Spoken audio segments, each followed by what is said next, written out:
Hi, it's Scott Allen, and welcome to what will become a regular feature on The Raw, where I look beyond the headlines and give you some analysis of what really happened in a rugby match. The All Blacks completely outplayed the Wallabies on the weekend, so let's start by looking at some of the issues that arise out of that match. First up, the perception that James O'Connor was dreadful in defence and cost the Wallabies multiple tries. He didn't. He only made 2 defensive errors on the night. Here's the first within the first minute. He needs to stay out on Cruden, who's his man, and trust Ben Mowen to make the tackle on Reid. Instead he comes in as a second man. That gives Cruden space on the outside. Fortunately no try, but it does put the Wallabies under pressure. Now to his second error, and this did result in a try. There are no excuses. This is his error alone. At this point, it looks like Adam Ashley Cooper may fall off Cruden, but O'Connor had to trust him to complete the tackle and stay out on Ben Smith. Instead, he came in expecting Ashley Cooper to miss the tackle, and as you well know, that gave Ben Smith a free run to the line. However, O'Connor isn't responsible for any of the other All Black tries on the night. Let's look at Richie McCaw's try, which I know most people are blaming James O'Connor for. Let's start by looking at the positioning of the players. Here's O'Connor on the end of the line already. Sure, the All Blacks have got extra numbers on that side of the field, but O'Connor can't leave the inside unprotected and just move to the touchline to mark his opposite number. So there's nothing wrong with O'Connor's positioning. Hall and Hooper are still around the previous ruck. If they can realign quickly and back inside O'Connor, that will allow O'Connor to push out and deal with the wider men. But they don't. They come back slowly and they align outside of O'Connor. Yes, O'Connor makes the decision to go forward and try and cut the ball off inside before the All Blacks can get it wide, but it's not that decision that cost the Wallabies a try. If anything, it's the slow realignment of Hall and Hooper that has more impact. Players make errors all the time, and there are plenty in this match that we could assign blame for a particular try to. But why do we need to blame one particular player for one particular mistake as being the critical factor in the whole match? Let's look at the broader picture.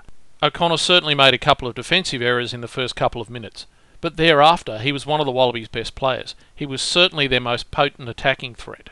Now to Matt Toomua, who didn't have a great match, but he's not to blame for what happened. In the first half, he was at first receiver 15 times when the Wallabies ran the ball.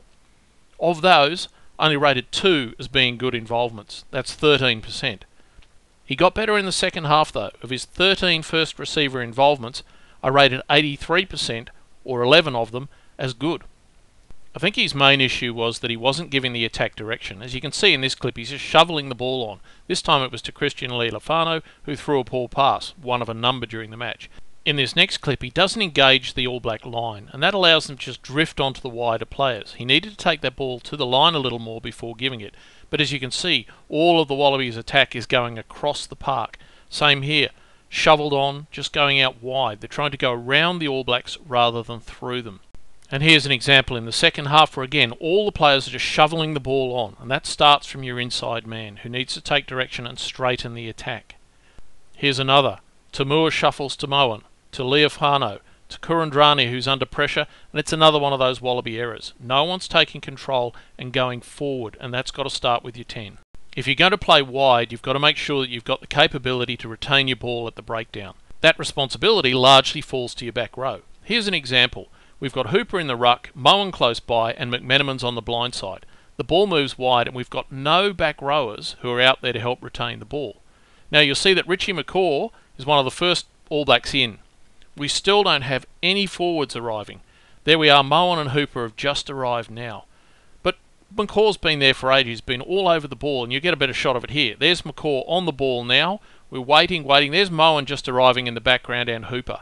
The Wallabies back row just aren't getting to these breakdowns fast enough. As you can see on the screen, the combined starting back row only got into the rucks first on 14% of occasions.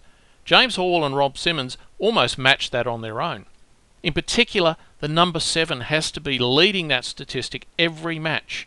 But they also need to share the workload, so that we've got at least one back rower getting into every breakdown, with the other forwards filling in where necessary. In this final example, Mowen's the ball carrier on this phase.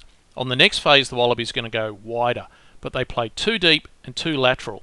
And there are no forwards anywhere near the ball. Hooper's the closest, but he's the decoy runner. When they're caught behind the line, no forwards get to this breakdown. They're all too focused on attack. And when we look at where the back row are now, Hooper's down at the bottom of the screen, McMenamin's wider, and Mowen is even wider again. If the Wallabies back row don't start focusing on retaining the ball rather than being ball carrying options, the All Blacks are going to keep disrupting the ball at the breakdown, turning it over, slowing it down, and that's seriously impacting on the Wallabies' attacking capabilities. Hopefully this video explains a little better some of the things I've written about in the accompanying article. I'll have a preview video for Bledisloe 2 later in the week.